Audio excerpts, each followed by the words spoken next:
listening to The Kelly Slusher Show with your host, Kelly Slusher. Attention Frumptown shoppers. Today we're having a special on chili cheese fries, cheese style, French fries, and radiators. Make sure you go down aisle 9 and check out our new armchair display. And also make sure that you come over to the front counter and you pick up yourself a little itty bitty teeny little itty bitty muffin. Thank you for shopping at Frumptown, and you have yourself a good day.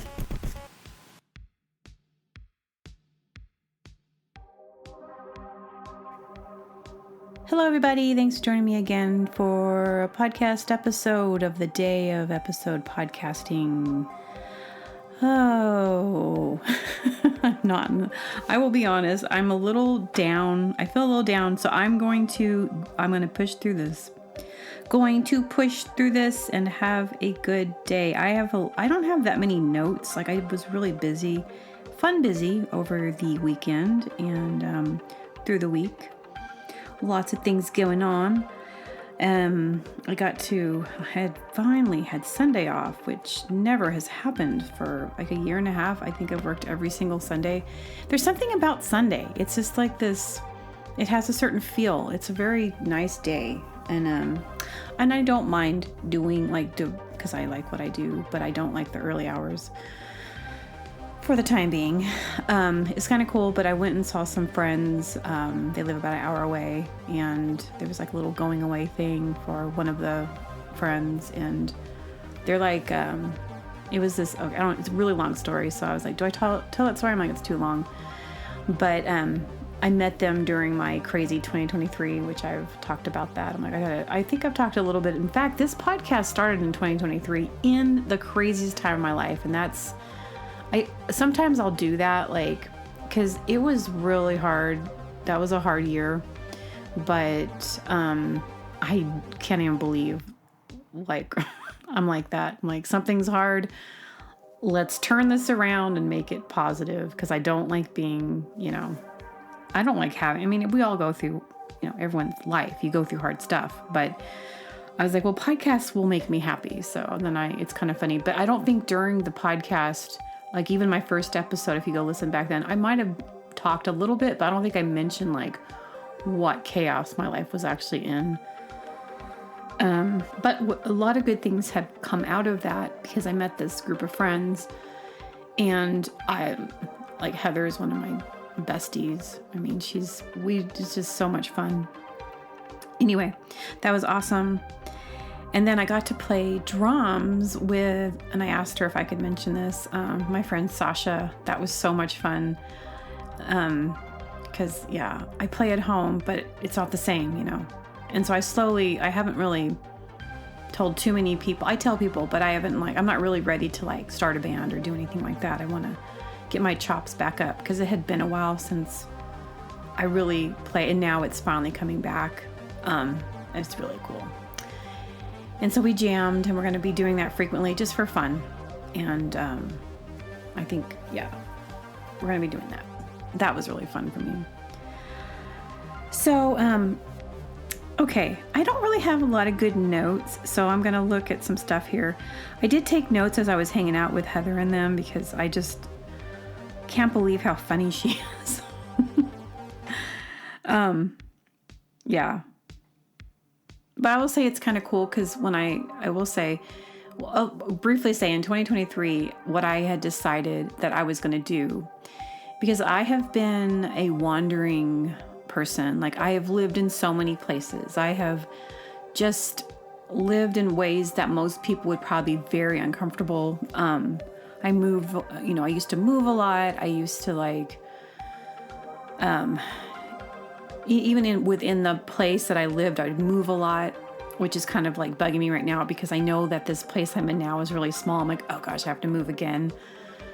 But I'm like, if something better comes in the area that I want to live in, I will do that. But I don't really feel like moving, I actually have that feeling of wanting to create roots, which is great.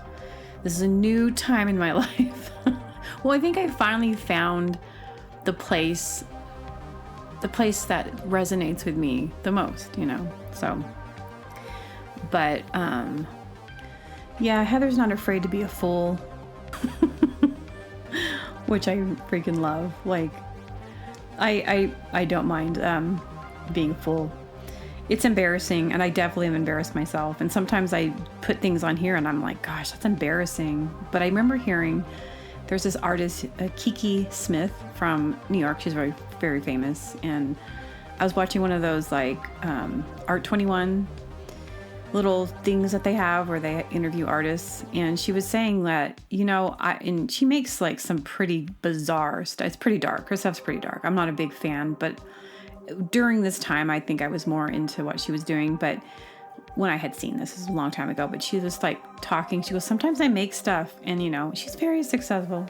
They like marched her down and there was like some art parade and they marched her down and she was like the queen. But she's like, oh, you know what? I'm sometimes embarrassed of the things I make, but I know that I have to do it because it's what I'm making and what I'm doing. And so I always liked that a lot. I was like, that's true. Sometimes you might be embarrassed, but you do it anyway, unless it's absolutely absurd and you don't have to do it. But, okay. Then I was thinking, okay, this is totally different, but, but what if you, made your house, what if you're really into like food trucks? I talked about food trucks last week. And so you made your entire kitchen look like a food truck, like it actually looked like a food truck. And anytime you wanted to cook, you like would be in the stress of a kitchen and you made it all hard and stressful. And like you would take your own order and you'd be like, okay, I gotta get this out. Customer's been waiting for like 20 minutes. I gotta keep going, but it's you. So hard. And then you finally get it all done. You put it in like the paper, thing. And then you open your window. You're like, order number 1. That is I. And then you're like, gosh, whoever made this, this isn't very good. I don't know. Dumb. Okay. Don't do it. Okay. I thought this was funny. This is dumb too. I think that's my signature move. Dumb. The dumber, the better. The more absurd, the better. I was at work and it was on Saturday and there was me and my co-baker. Usually we have like a bake schedule and it's like you have to make this. But sometimes we have to make our own bake schedule. So there was just like a blank piece of paper and me and her chat about what we need, what we should make. Oh, let's make chocolate. We were like, well, yeah, let's make that cocoa layer cake with like a chocolate buttercream frosting. And then we could do this like drizzle, like we could do like a ganache drizzle. Yeah. Or just like her and I will come up with these ideas. And so like on the list, I snuck in it just said things. And then another thing I was writing it down, it said stuff. And I was waiting for her to notice it. Just like, it looks like and she didn't notice it and found, I was like, looks like we made this, but did we get the things made? We crossed it out. Oh, and then we did the stuff, right? Okay, cross it out. Which is funny because if the head baker saw that, which she knows that I'm a silly Willy, so she would probably laugh, and it's kind of cool. Like, anyway, so I did this other thing it's been so busy. So on Thursday, I did this, I helped, so one of my friends / coworkers, Chef Sarah, she wanted to feed the community. She had this, she loves, her favorite thing is to feed people. And so she made this like huge thing of soup, like this delicious soup. And she lives in a really good little location. So she just sat out front in the middle, because like downtown, and she was able to like just serve soup and bread. And she had these donations, and she's like, well, hey, will you come help me make the cookies? So we made some vegan chocolate chip cookies, which unbelievably delicious. It's from the recipe from where I work. And, but I ended up doing there was like 100, maybe close to 100, I think. Maybe 70 to 100. Anyway, so she's like, so when I went she asked me to help her. I'm like, yeah, I'll come help. And this is why it's so hard to work with other people sometimes. So It's fine, but I'll be more passive if I'm working with someone who's more like aggressive. I'll take the more passive role because I don't like to, argue. So okay, unless I think it's absurd. So I was like, hey, I'll bring a scoop. So you need a scooper for your cookies if you want them to be uniform. That's one technique. It's a sure way to make sure that all the cookies look the same. So I brought my little scooper, and I get there and we're making them, and then I go to scoop them. She goes, you know what though? That's too small, that scooper. And I'm like, oh yeah, but it's going to be uniform. And that's how I think, professionally. I don't want a bunch of cookies looking like, if I'm going to do this, this is my craft. And she's like, no, just use like, just spoon it out. And I'm like, these are not going to look good. You can't get an exact measurement. And the dough was kind of watery. So anyway, they ended up not looking beautiful. After a while, and it just took forever, and anyway. So we're stacking them up, and they don't look good to me. I'm like, oh, this is not my standard. She takes a picture. I'm like, oh, she puts it on Instagram. I'm like, oh no, my name's associated. And then she was like, can I take a picture of you making the cookies? I was like, sure. So she takes a picture, and then she takes my photo and sticks it on the pile of cookies on the side, and then that goes up to Instagram. And I'm like, no, put my face on there. If it was my choice, I would have made them all look beautiful and uniform. I'm tripping over the way the cookies are shaped. Well, it's my thing, I love it. That's part of why I love to bake, is not just the actual process of it, which I love, but it's also the presentation. That's a whole other level, because there's such an art to it. So it fulfills a lot, and then people get so excited to eat, yummy food if you like sweets. That's kind of my specialty, but it was really funny. But it was cool because then, that was really cool of her to want to feed people. So last night I wasn't sure if I was going to do a podcast because I was not quite in the mood, but I found a bunch. I went into my old hard drive because I'm trying to find a lot of, I just have a lot of fake ads that I did, and I thought it'd be really cool to do a montage, but I couldn't find some of them, and I was like, this is lame. Don't tell me I lost. So sorry. I lost but then I looked on my Dropbox, and then I saw that I did save a lot of them. So, because I got a new computer, and the old one just took a crap. I don't think it might turn on. I can't remember what the issue was for me to just retrieve. I thought I did retrieve as much as I could. Maybe it's on a little thumb drive, because I think I'm smarter than that to not leave. But I also was like, it's all on my backup hard drive, but then they all end up being, I couldn't open them. So, oh my gosh. I have so many that I worked on. Anyway, I didn't even talk about this. The intro is Frumptown, which was, I made that inspired by this place in Portland.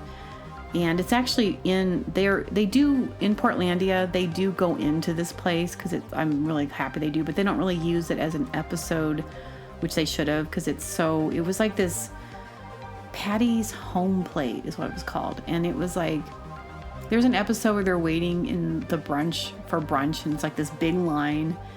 And then the guy comes out, he's from Patty's Home Plate, he's supposed to be, and he's like, you want to come in my place, come in my place. And they're like, no, they want the hip place. But they all just don't go, they're standing, the line goes in front of Patty's.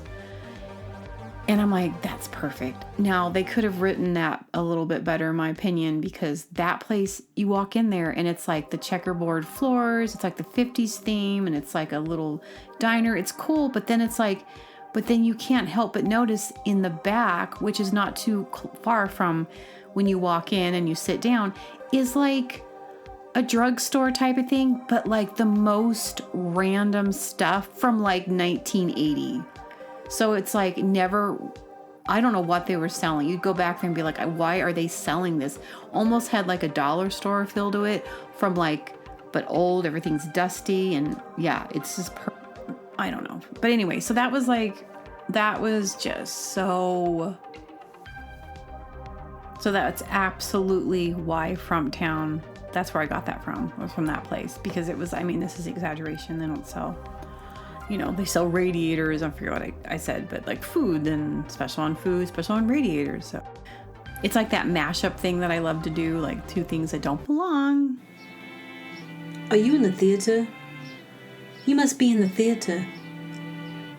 You look like you'd be in the theater.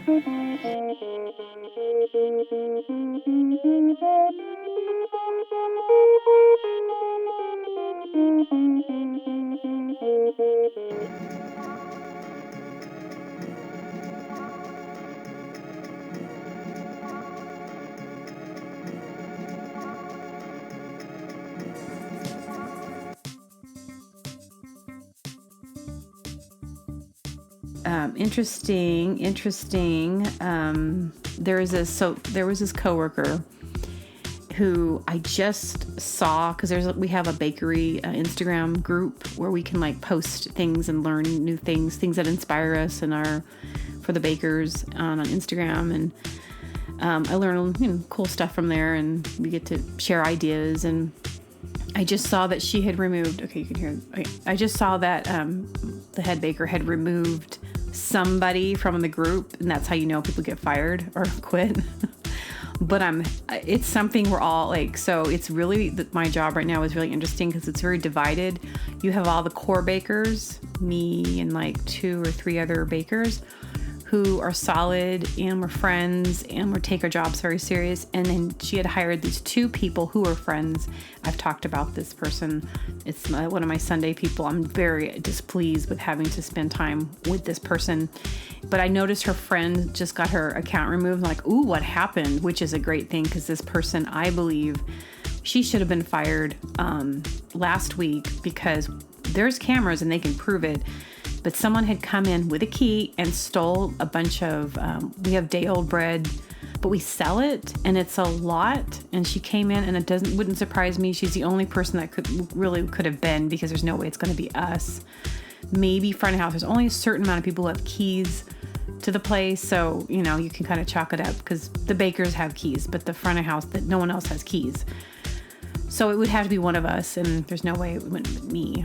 I don't even really eat bread, and I'd have so much more respect for the place I work to do that. But she's always like, I used to make $200,000 a year, and now I'm only making this. And I'm thinking, well, don't work here.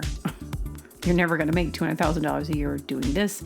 In fact, unless you started a really successful company doing some kind of baking thing, like, you're not going to make $200,000.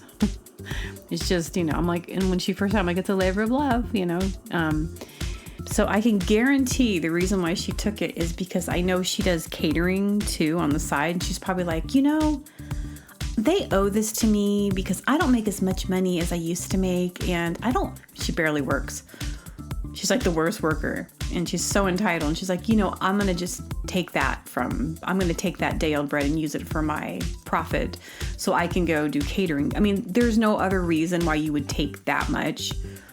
And if she had like a lot of compassion and wanted to donate it to people, she would have asked, you go through the right channels to be like, hey, can I take some bread and donate it to such and such? But not entitled people who think that, everyone owes them something. That's ridiculous. So I think maybe, but the reason why I don't like the girl that I was working with on Sundays is because she's an energy vampire. Seriously, energy vampire. She has that job to be social.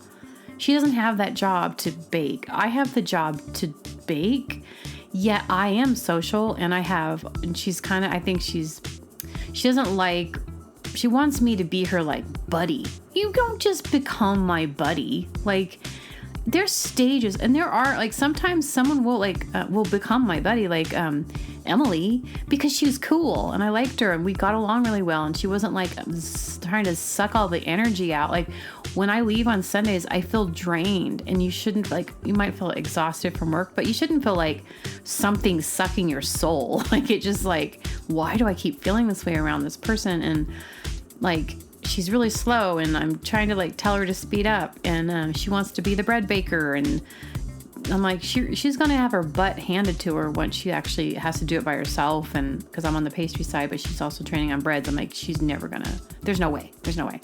So that's one half of the problem.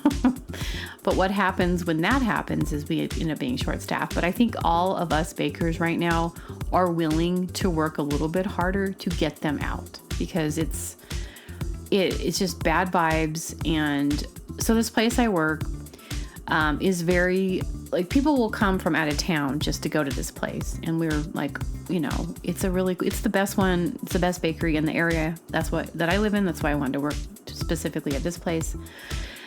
And so sometimes these people will come in and they'll just be like, oh, as like it makes them cool or whatever to be working there. And like, they can be, and it's very social. It's very social. I'm social. But all of my relationships and friendships and stuff, that took time. Like, it takes time to get to know people. And this person wants the whole attention on her all the time. And it's like, that's earned, who are you? What are you giving? What are you giving to others? Like, there's those people, it's like friendships are give. You give and you receive, but you don't just like expect everyone to love you and be your best friend. Like, it kind of sounds pathetic. She does have a life outside of this, and she's got her own thing going on. And that's why I'm like, why is she even here?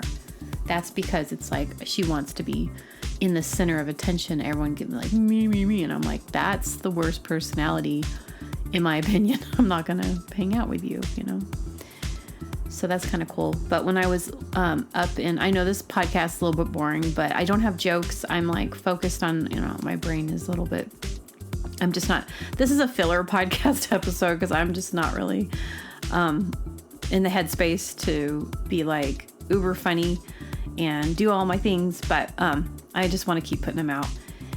So you can just skip this one. Hopefully next week I'll be more inspired. But so when I went to go to 2023, so that was a really hard year, and I really wanted to be a pastry baker. That was like the thing, like I wanted it, but I didn't want to go to pastry school. There was nothing around where I wanted to live anyway. So I knew I was going to have to like work at a place to learn all my mad skills, which I now have. And so I kept trying to get jobs in this is like in this different area, trying to like work at bakeries. No one was going to hire me because I had no bakery experience. I just had it in my head. I was a home baker, but that doesn't really cut it, which I'm seeing now. These people coming in, they don't know what they're doing. So I knew more. I was actually more skilled than these girls that have come into work when they don't know what they're doing.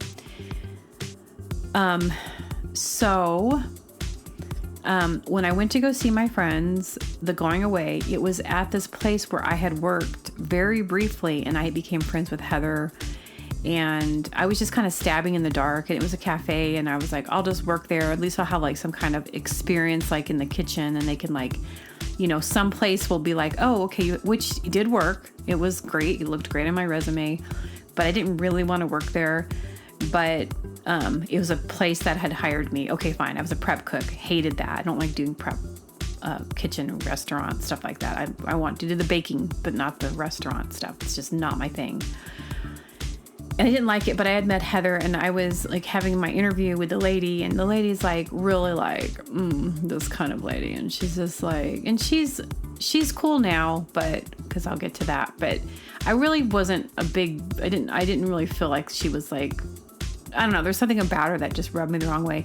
But then she's like, she had my interview. She seemed to want to hire me. And she's, let me introduce you to the head, the chef. And Heather comes running out, and she's like, hi. She's like, hi, my name is Heather. And she like, sticks her hand out, shaking. I was like, hi, nice to meet you. I was like, wow, she's really enthusiastic. But it's because she saw me and just totally fell in love with me. Like, not in a gay way. not in a lesbian way, but just in a friend way. And we were instantly buddies. That was an instant buddy thing, because you just sometimes know your people. She's my people. Like, we're like from the same place. So we became friends, and then a couple other coworkers, we became friends. But then I hated it so much because it was too hard. I ended up quitting, but the friendships were still there. And I did quit because the owner, I was doing baking there because I saw an opportunity. They didn't have any dessert. So Heather said, yeah, please. She's like, I love your flavors. They're really great. And so I was baking I was baking pies and things for them. And one day the owner said, hey, I need to talk to you. She's like, I don't want you doing any more of the baking. I need you to focus on the prep. And I said, okay, well, just so you know, you've just taken all the joy from this job from me.